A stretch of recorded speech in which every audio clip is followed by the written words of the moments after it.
Present Sideline Story. As always, the crew is in the building. Craig, B. We got the legend Cap in the corner, and as always, the EPH is in the building as well. We got a long laundry load of things to talk about today. A lot of things taking place in the NFL, of course. Playoff time is continuing to roll, gentlemen. And our teams are all home on the bench. They're sitting on the couch. Welcome. Shut up. Glad to see y'all. Baltimore Ravens. Good to see you. Good to see you. Good to see you, brother. Let you know that y'all will be here. We'll talk about that momentarily. But first and foremost, it's Conference Championship weekend, gentlemen. It takes place this Sunday. We'll have two games taking place. We'll have the Chiefs and the Titans. That was a moment in silence for the Baltimore Ravens fans over there. Yeah. We'll have the Chiefs and the Titans, who handled business last weekend. And then in the late game, we'll have the San Francisco 49ers hosting A-Rod, Aaron Rodgers, and the Green Bay Packers. First and foremost, we'll talk about the 3:05 game that will take place in the Chiefs' kingdom, as Patrick Mahomes, or Patrick Throwhomes, as you like to call him, Big Red, Andy Reid, will take on the surprise Tennessee Titans. Now, Tennessee has already knocked off two AFC juggernauts in the playoffs, knocking off Tom Brady and the New England Patriots on the road, and then going into Crab Cake City in Baltimore and knocking off the young Ravens and handling business. Now they have an opportunity to get another road victory, possibly an upset victory that'll take place in KC. Gentlemen, I want to start with you, B, because you know about the Tennessee Titans very well, right? Firsthand. You know, for your firsthand experience, firsthand ass whooping that I called right here. You know, that I want to throw that out here, that I called sitting right here at the desk.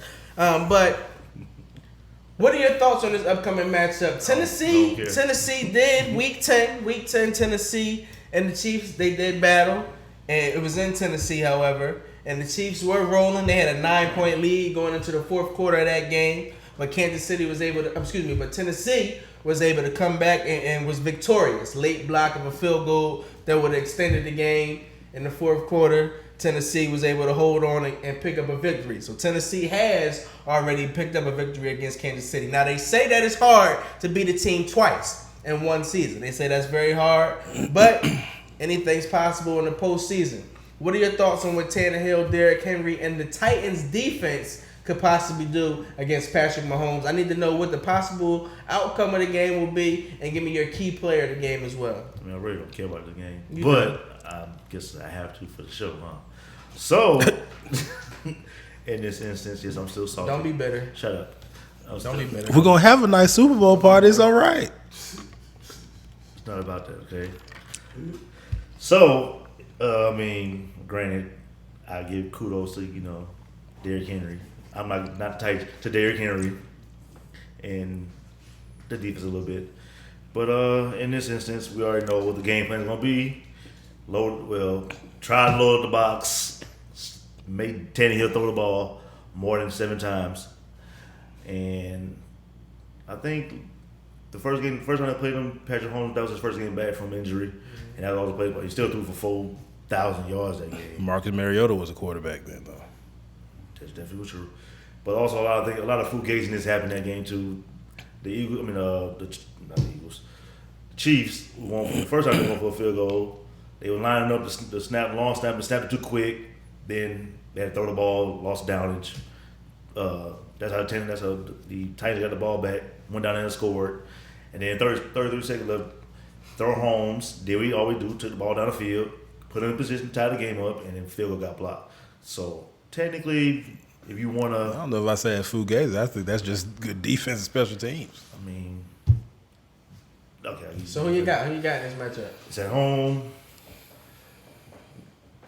It's hard to win 3 straight road games, though, for real. I'll go with the Chiefs. And after you come back from 24-0 in the first quarter and put up 28 points in 6 minutes, 6-7 minutes. Going to 51-7 run. 51-7 run. I don't think you can do that on Madden if you wanted to. So I'm gonna go with these Chiefs, and Terrell Thomas goes crazy because I don't really know who their secondary can stop, because they have a plethora of weapons. So I mean, and we already know they ain't gonna run the ball for real. So So if we go with Brandon over here, I guess KC will need to make sure they read up on fireworks and they'll be ready to have an explosive operation out there in KC at 3:05 as the game goes off. But what are your predictions, man? Who do you like in this matchup?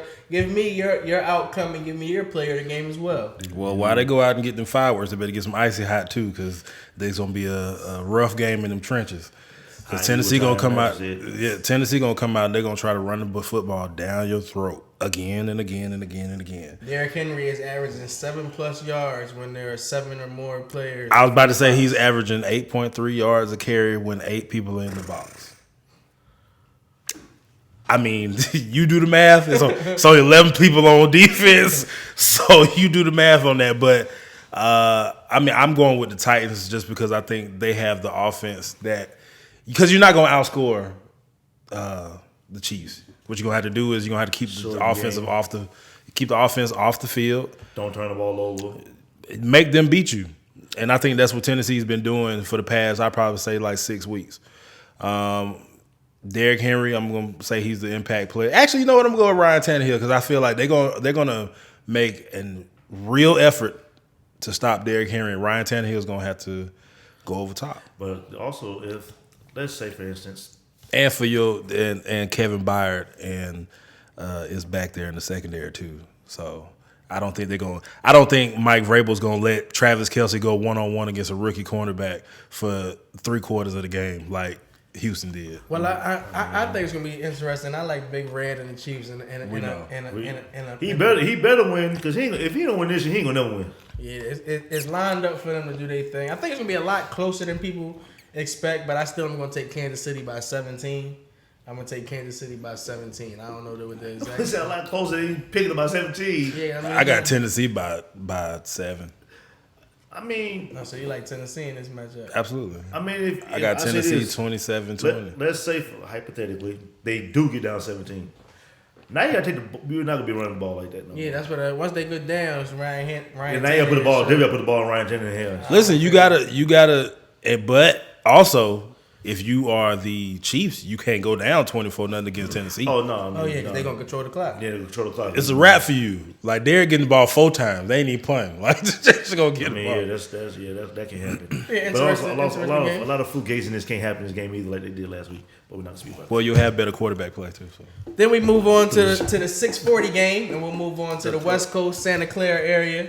As Aaron Rodgers will be returning home. Aaron Rodgers will be leading his Green Bay Packers to a place he knows very well because he's from the Bay Area, from the San Fran area. As the 49ers will be hosting the Green Bay Packers. Now, in that matchup earlier this year, the 49ers were victorious. They were able to handle business with the front line. It was like something to 8. Yeah, like they went off like 34, 35. Yeah, it was a smackdown, as they say. In WWE. He needed that State Farm insurance. He was able to do his thing last weekend at home in the frozen tundra against Russell Wilson and the Seattle Seahawks. So the Seahawks are now home after doing their thing and beating my Eagles. So now, as we know, there are 4, and Aaron Rodgers will be looking to advance and get back to the Super Bowl, while Jimmy G will be looking to continue to prove that he is much, much more than just a backup that was in New England, and that him and Kyle Shanahan have the recipe to move to Miami for Super Bowl 54. So, gentlemen, who do you like in this matchup? I'm personally going to go with San Fran. I didn't pick them last week. I actually thought Minnesota was going to do the same thing that Tennessee did, go on the road and pick up a victory. They did not. The 49ers defense surprised me. I was shocked to see the front 4 as dominant as they were. They all got healthy. Yeah, and that was a sight to see. And it was good to see Richard Sherman doing his thing out there. I think Richard Sherman on Adams, thank you. I think he'll pretty much shut that down right there. Aaron Rodgers will be under pressure all day, and the 49ers will be able to do their thing. I'm going to go with the 49ers in this one. Something like 31-21. Craig, I'm going to start with you first on this one. 49ers, Packers, who do you like in this matchup, and who's your player of the game? My player of the game is going to be Bosa. I'm going to go with young Bosa as my player of the game. 3 sacks. I'm going to go with 49ers as well. I think Robert Silas. Yeah, I think he's going to have the defense on fire. I mean, I think Aaron Rodgers is going to be under pressure a lot, and I think he's going to have to get rid of the ball quickly, which actually helps because the 49ers secondary is there all right. I think Richard Sherman is really good, but outside of him, they're kind of just all right. I think Tevin Coleman is going to be my impact player. Former Atlanta Falcons, gentlemen, you know very well. Right. Yeah. Because I don't trust. I think Green Bay's defense is pretty good, but I don't trust their linebacking core. And I think once you get Tevin Coleman up on their linebacker core, it's a wrap. So I think I'm going to go with the 49ers on this one. I'm going to go, well, we're not picking scores, but go ahead. Yeah. No, you thought you scored there. Oh, all right. I'm going to go 28-17. I was going back and forth with this because it is hard to beat a team twice, and Aaron Rodgers will have a chip on his shoulder. I want to pick them, but they shouldn't be there, to be honest. So I guess I go with the 49ers. And my impact player will be Quan Alexander. Former LSU Yeah, Tiger. you know what I'm saying? He get a little enthusiasm at the Monday night win, you know. Play with his hair on fire, the hot boys is back. So I'm going with Quan Alexander. Give me between 9 and 10 tackles and a takeaway. So, gentlemen, let me know this then. I need the Super Bowl prediction. That's a quick prediction. Who you like in the Super Bowl? Who will be in Miami after this weekend? 49ers Titans. 49ers That would be a Titans. filthy Super Bowl. That would be a filthy Super Bowl. That would be a physical Super Bowl. I'm going Chiefs and 49ers. And I got the same. I got Chiefs 49ers. It's going to be a Chiefs 49ers Super Bowl. It was for some reason we all be wrong. It'd be like the Packers and the Titans, Titans or something like that. That'd be filthy. No one wants to really see that. Yeah. We're gonna head to the NFC South. We're gonna head to the NFC South right up the road. Right up we're not gonna talk about we gonna Earl Thomas talking junk. Hey, man. We kind of getting pushed into the front row. Hey, man. We didn't give him enough fat on his Ravens going off camera. We'll do it. And whatnot. But we head up the road to 85 to Charlotte, and some news broke earlier this week via the Carolina Panthers social media, their Twitter account, that 28-year-old linebacker Luke Kuechly was retiring after 8 seasons in the NFL. Now, I want to throw some numbers out here to you, gentlemen, about the gentleman. Since 2012, when he entered the league, he has 1,092 tackles. That is first in the NFL. He's been to 7 Pro Bowls. That also is first in the NFL. He's been on a member of the NFL's first team, the first team All-Pro team, 5 times. 5 times. Sheesh. First in NFL. Among linebackers, he has 18 interceptions in that time span, first in the NFL. He was also a Defensive Player of the Year in that time, and was also the Defensive Rookie of the Year in that time. So pretty much, you can say the gentleman. He's going to get a gold jacket. He's going to get a gold jacket, and he'll be coherent enough. He'll be coherent enough to get a gold jacket. We know that he hasn't really stated himself on why early retirement, but head injuries and concussions have pretty much plagued him towards the latter portion of his career. Mm-hmm. It was kind of devastating. I'm quite sure we all recall as NFL fans, there was a time where he made a tackle and he just couldn't stop crying. He was on the bench. Couldn't get off the ground. Yeah. So we've actually seen some pretty gruesome hits from the linebacker, but he has always played very physical, very smart, a captain and a pillar in the community of Charlotte, and a captain and a pillar of the defense of the Carolina Panthers. Of course, we saw Carolina represented in the Super Bowl a few years back. They were beat, however, by the Denver Broncos, but he was a member of the team that didn't they go about 13-0 at one point? No, they went 15-1 that year. 15-1. Cam MVP. Yeah, that was a damn year. But talk to me about the impact that Luke Kuechly had in the NFL, and I'm gonna throw that to you. First ballot Hall of Famer? I think so. The numbers support it. I mean, Hall of Fame is about what you did in your era. And for 80% of a decade, you dominated. You were the best linebacker for You'll be all decade team. 8 out of 10. Yeah, you were the best linebacker for between 2010 and 2020.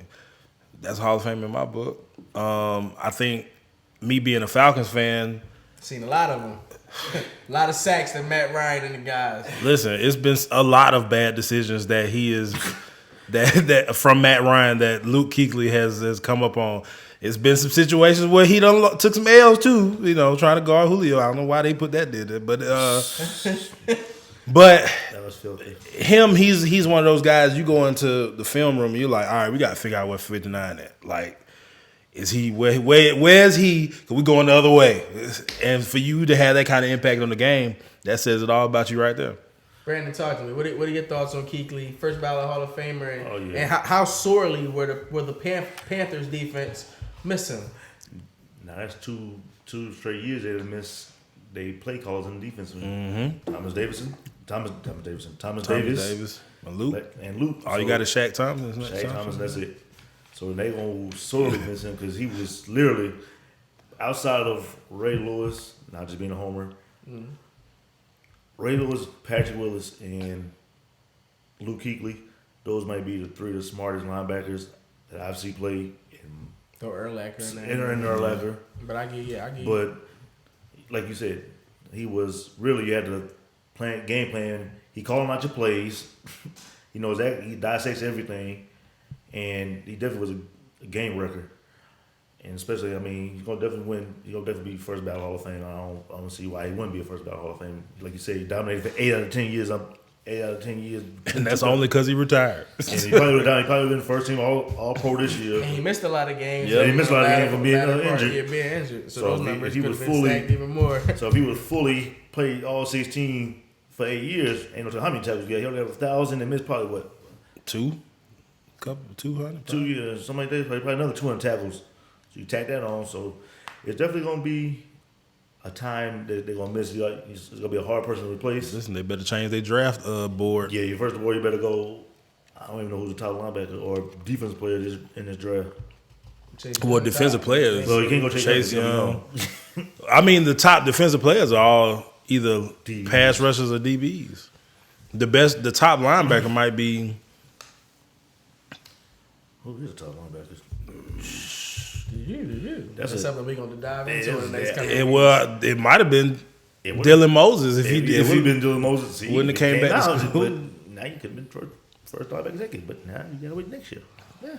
Well, that'll be very interesting to see. But shout out to Luke for a wonderful career out there in Carolina and everything he's contributed to the NFL. It's been a pleasure and a joy from our standpoint watching him play. Kinda. Then finally back down 85. We're gonna hop back in the cruiser and come back down here, park right up the road to Mercedes-Benz Stadium. Now the Falcons, I guess they gotta find ways to stay in the headlines. Can't be mad at them because it's been a disappointing season in which they have not played in 2020, having not made the playoffs this season. We know they're keeping the regime intact. Raheem Morris is the new DC. How you feel about that? Dan Quinn is still the the head coach out here. But the splash that has been made earlier in the week is via Arthur Blank. Falcons owner Arthur Blank let it be known that after 17 seasons, the Falcons will be going for a new look. In 2020, later in about 2 months, right before the NFL draft takes place in April, the Atlanta Falcons are set to debut and unveil their new look for 2020. They'll have a whole new jersey. Same losses. Now, it's I've seen can't be no worse than the Jets. Fans have been kind of up. It's been 50-50. Some people are excited for the new look. Some people are like, hell, does it come with a new coach and a new quarterback? So it'll be interesting to see the splash and the headlines that come from this. But the Atlanta Falcons, the Dirty Birds have always kind of been unique in their coaching style. It's kind of been with their uniform represents the culture very well. From the Deion days and that Falcons look, and when Brett Favre was here, that Falcons look, to how the uniforms have kind of prevailed to the Michael Vick look in the day, the classic to where it is now. With the jerseys, of course, the Julio and Matt wear. Down here, I've learned that Falcons fans love when they go to the all black jerseys. I think from that 98, on the 98 season when Chris Chandler and the guys were out here. Terrence Mathis. I'm about to say, damn, y'all could have went to anybody but Chris Chandler. I said Terrence Mathis. Jamal Anderson, maybe. I mean, Tender White. Our quarterback. That's what I remember. You know what I'm saying? We about in the same spot. But what do you think? First and foremost, being a Falcons fan, what do you want to see? Is there a particular look, a helmet look, red helmet, silver helmet, black helmet?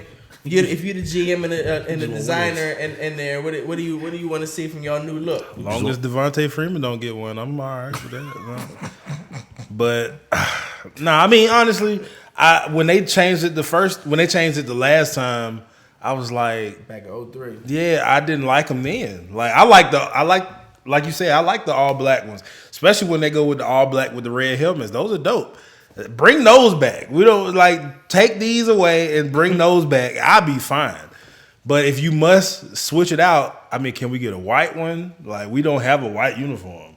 We don't have a white uniform. I wouldn't mind just it being like a black uniform, a red uniform, and a white uniform. And you have black helmets, red helmets. I don't want no silver helmets. We ain't Oregon. We ain't gotta do all that extra stuff. You want to do something? You want them to get freaky like that? No, I don't. We not Oregon. I don't need to just do all that. Like, keep it basic. Yeah, like he just be a basic team. We ain't gotta do too much. Worry about the play on the field before you worry about what you're wearing. What you want to see from the Falcons? I know you're not a Falcons fan, but we live here. Just something. What would you like to see? What direction do you want to see them going? The worst direction they're going in. So I mean, it's fine with me. But if I had to pick, I mean, y'all go ahead, go with all black like you said, and the black and the red helmets. That'd be dope. And have an all white joint. Get a white helmet. Do something. You know, I wouldn't be mad. I want the matte black or matte black. You know, like or something like that. Get real freaky with it. You can't go. Give it the time. You can't go with the old. It's got to be red and black. I mean, you already know that. And you can have an all white joint, kind of like how the. I mean, no pun intended, but how the Saints got the all white. The Saints color rush.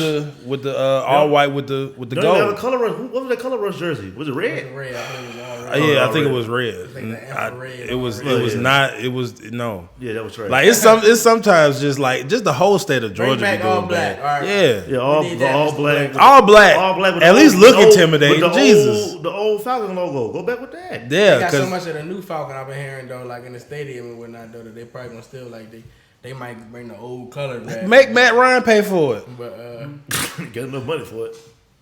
We shall see. We still got a lot more to talk about on today's show. Some things took place in college football on Monday, and as you see, somebody's really excited about that, so we're going to dive into that soon. Got a few things to talk about in the NBA and MLB as well, so take a quick break, refill your drink, roll that blunt. We'll be right back. Stay tuned for a lot more.